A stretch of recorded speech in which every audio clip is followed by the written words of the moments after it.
Hello दोस्तों, नमस्कार। कैसे हैं आप सभी। देखिए, अनुच्छेद 43A हम लोग पढ़ते हैं। 43 तक की बातें पिछली वीडियो में कर चुके हैं। 43A आपके सामने देखिए लिखा हुआ है, उद्योगों के प्रबंधन में मजदूरों का सहयोग। उद्योगों के प्रबंधन में कर्मकारों का सहयोग। हुआ क्या था कि ये मूल संविधान में है नहीं। मैं पहले ही बता चुका हूँ कि जहाँ कैपिटल ए आ जाए, क लिखा आ जाए, वो मूल संविधान में नहीं है। तो फिर कहाँ से आया है ये आया है 42वां संशोधन से। 42वां संशोधन 1976 द्वारा इसको जोड़ा गया था। ठीक है। उद्योगों के प्रबंधन में जो यूनियन लीडर आप देखते हैं ना, मूवी वगैरह में भी देखते होंगे कि जो है कंपनी में कोई एक जो है लेबरों का जो है नेता होता है, वो सब जो है चीजें यहाँ से आई हैं। ठीक है। तो ये इसलिए लाया गया है क्योंकि आर्थिक लोकतंत्र को जो है बढ़ावा मिल सके। लोकतंत्र का मतलब क्या? मिलजुल के शासन, भागीदारी लेना। ठीक है, कोई भी निर्णय में। और आर्थिक चूंकि जो है उद्योग के लिए आ रहा है, तो इसका जो है हो जाएगा आर्थिक लोकतंत्र को बढ़ावा देने के लिए। आर्थिक लोकतंत्र। क्लियर है? दो ही पॉइंट याद रखनी है इसमें, और कुछ है नहीं। अच्छा, 43 का बी भी है। 43 का बी, ये कौन सी संशोधन से जोड़ा गया है? इसको जोड़ा गया है 97 संशोधन 2011 द्वारा। क्या किया गया था इसमें? तो बताया गया कि राज्य जो है सहकारी समितियों की जो संवर्धन है उस पर कार्य करेगी। ठीक है, किस पे? सहकारी समिति।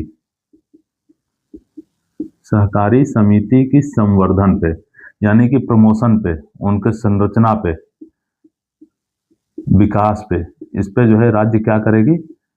कार्य करेगी। राज्य कैसे कार्य करती है? उनको जो है विभिन्न स्कीमों के माध्यम से बढ़ावा देके, अभी जो है कॉन्सेप्ट सेल्फ हेल्प ग्रुप का SHG का चला हुआ है। ठीक है, ये सारी चीजें जो है इसी के अंतर्गत आती हैं। तो सहकारी समितियों का विकास संगठन, ये जो है अगर DPSP में पूछा जाए तो यहाँ, और अगर जो है मूल अधिकार में कहा, अनुच्छेद 19 में देखने को मिलता है। क्लियर है? 43 ये था। 44 हम लोग देखते हैं, जो कि यूनिफॉर्म सिविल कोड से है। इसको पहले मिटा लेते हैं, फिर बताते हैं। तो अनुच्छेद 44 देखिए आपके सामने लिखा हुआ है, नागरिकों के लिए एक समान सिविल संहिता। इसका जो है राज्य का कर्तव्य होगा कि ये जो है इस पे कार्य करे।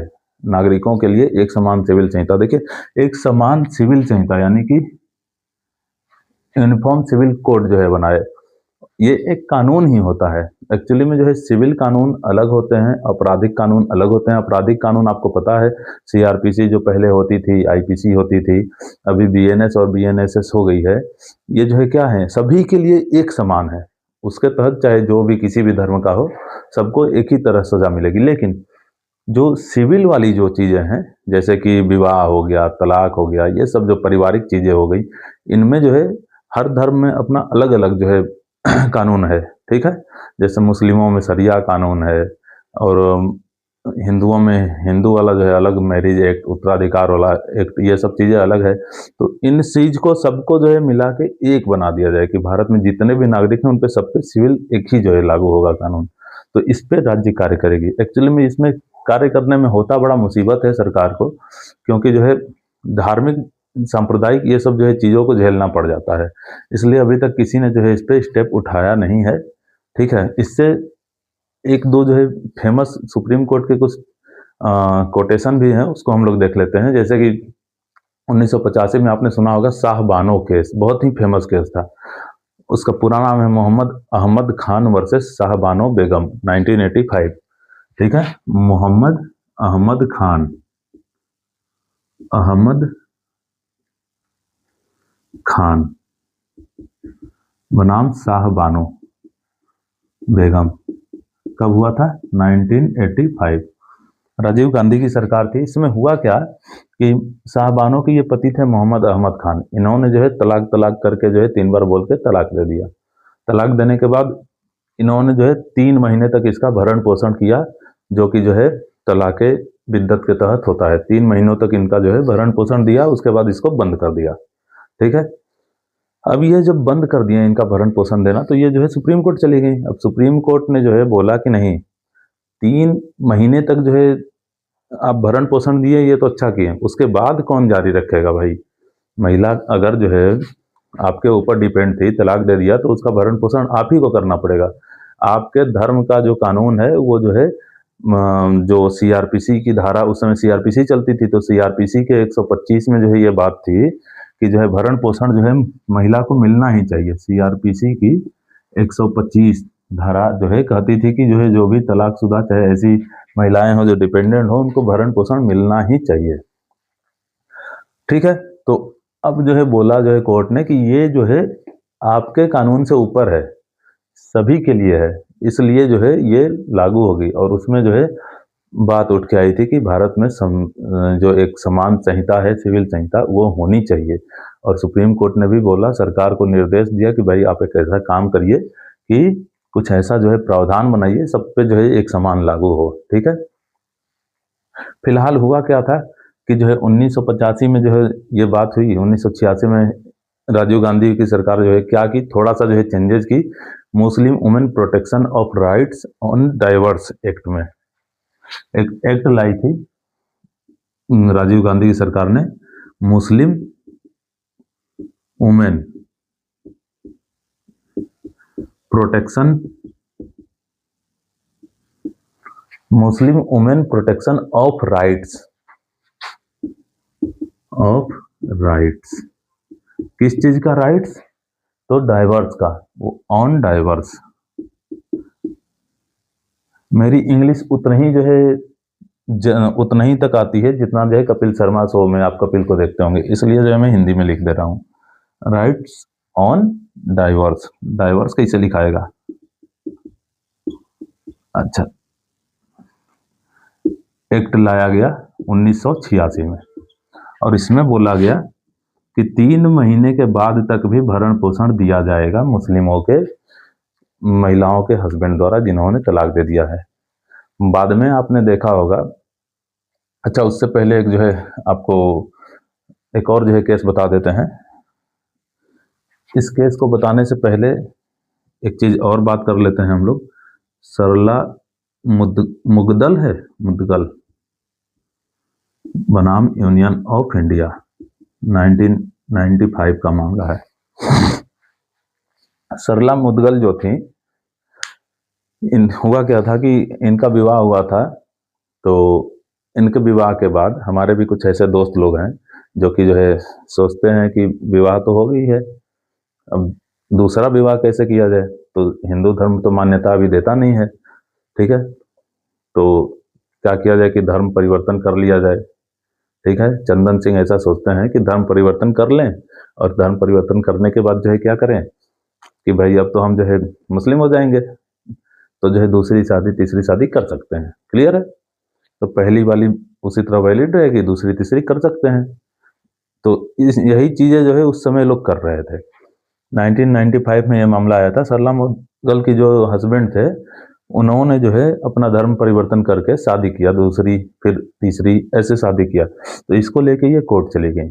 तो कोर्ट ने जो है बोला कि नहीं, केवल जो है शादी के पर्पज से धर्म परिवर्तन कहाँ तक उचित है भाई साहब, ऐसे जो है कौन करता है। तो इसको जो है वहां पे जो है सरकार को निर्देश दिया, उसमें डायरेक्शन दिया कि सरकार यूनिफॉर्म सिविल कोड बनाने के लिए कार्य करे। ठीक है, ये बात जो है 2000 बोल रहे हैं 1995 में सुप्रीम कोर्ट ने जो है निर्देश दिए थे गवर्नमेंट को। इससे तो जो है आप याद रखेंगे, यूसीसी के लिए निर्देश दिया सुप्रीम कोर्ट ने। ठीक है। अच्छा, 3 तलाक वाली जो मामला है 2019 से आपको पता है कि कानून बन गई है, तो अब जो है समाप्त हो गया है। तलाक बिद्दत और तलाक सुन्नत 2 टाइप की तलाक होती है मुस्लिमों में। सुन्नत जो है पैगंबर मोहम्मद साहब जो है चलाए थे रीति रिवाज, वो सुन्नत में आती है, जिसमें जो है महिलाओं को एक मौका दिया जाता है पुरुषों को कि तलाक होने के बाद एक बार सुलह कर सके, तो वो अभी जारी है। लेकिन तलाक बिद्दत जो है क्या है, उसको समाप्त कर दिया गया है 3 तलाक वाले कानून को। ठीक है, 1 अगस्त 2019 से पूरे भारत में ये एक्ट लागू है। कौन सी एक्ट है? The Muslim women protection on rights on marriage act. ठीक है, द मुस्लिम वुमेन समझ रहे हैं, अब प्रोटेक्शन किया जाएगा, किसका प्रोटेक्शन हो जाएगा? Rights on marriage. ठीक है, मैरिज के राइट्स का, तो वह एक्ट है, लिखने की जरूरत नहीं है, बस मैं बता दिया, आप सुन लिए। ठीक है, तो हो गया ये चीज़ें, अनुच्छेद 44 तक की बातें हो गई, कोई दिक्कत तो होगी नहीं। चलिए आगे बढ़ते हैं, तब तक से इसको मिटाते हैं। अच्छा, एक चीज़ और बता दें आपको, ये जो बताया सीआरपीसी 125, ये अभी बीएनएसएस, सीआरपीसी को हम लोग बीएनएसएस बोलते हैं। बीएनएसएस की कौन सी धारा में है भरण पोषण देने के लिए? कुछ नहीं करना, देखिए 95% केस में सीआरपीसी अगर आपको पिछला याद है तो 19 बस जोड़ दीजिए, तो ये आ जाएगा 144। तो बीएनएसएस की 144 धारा के तहत क्या है, ये जो है भरण पोषण का जो है बात किया गया है। समझ में आ रही बात? नहीं ये बहुत इजी है। जैसे कि सीआरपीसी की 154 एफआईआर को बताती थी, इसमें 19 जोड़ दीजिए, 19 जोड़ देंगे तो जो है 9 4 13, 5 1 6 1 7, तो ये बीएनएसएस का धारा निकल आएगा। बीएनएसएस का 173 जो है एफआईआर, फ्राई लिख दिया यार, बताया ना, मेरा भी इंग्लिश वैसा ही है जैसे कि कपिल शर्मा का है, एफआईआर। ठीक है, तो आगे बढ़ते हैं। तो देखिए अनुच्छेद 45 बहुत याद रखने की जरूरत है नहीं, क्योंकि जो है ये सबको रटाया हुआ चीजें हैं कि 86वां संशोधन 2002 द्वारा जो निःशुल्क शिक्षा वाला प्रदान किया गया था, तो यहाँ से जो है 6 से 14 वर्ष वाली जो है चीजों को बदल के 6 वर्ष से कम आयु का जो है बात कर दिया गया। ठीक है, इसको कौन से संशोधन से जो है 6 वर्ष से कम किया गया है? पहले क्या था, 6 से 14 वर्ष। ये पूरी जो है हेडिंग यही थी कि 6 से 14 वर्ष के आयु के बालकों के लिए प्रारंभिक बाल्यावस्था भी हटा दीजिए, बालकों के लिए शिक्षा, देख रेख आदि का उपबंध। लेकिन जो है 6 वर्ष से कम वाला प्रावधान 86वां संशोधन 2002 द्वारा किया गया। क्लियर है? अब इसमें करके जो है क्या कर दिया गया कि 6 वर्ष से कम की आयु के जो बालक हैं ना, उनके लिए जो प्रारंभिक बाल्यावस्था में जो देख रेख है, ठीक है, एवं शिक्षा है, ये उपबंध कौन करेगा? सरकार। ठीक है, सरकार इसका जो है वो करेगी, उपबंध करेगी। क्लियर है? इसमें जो है केवल सवाल पूछेगा तो यही कि किस संशोधन से और कितने आयु तक के। तो 6 से कम आयु के बच्चों की बात है, और कौन सी संशोधन से इसको किया गया? 86वां। बाकी जो है तो हम निःशुल्क शिक्षा वाले में जो है 2-4 केस भी देखे थे, जैसे फेमस केस था उन्नी कृष्णन वाला, आपको याद होगा। ठीक है, तो ये चीजें ध्यान रखिएगा। अनुच्छेद 45 तक बातें हो गई, 46, 47, 48 एक वीडियो में हम जो है कर देंगे, अब बाकी 3 एक वीडियो में। तो ये जो है डीपीएसपी पूरी तरह समाप्त हो जाएगी, एक लंबा सेक्शन समाप्त हो जाएगा। ठीक है, धन्यवाद।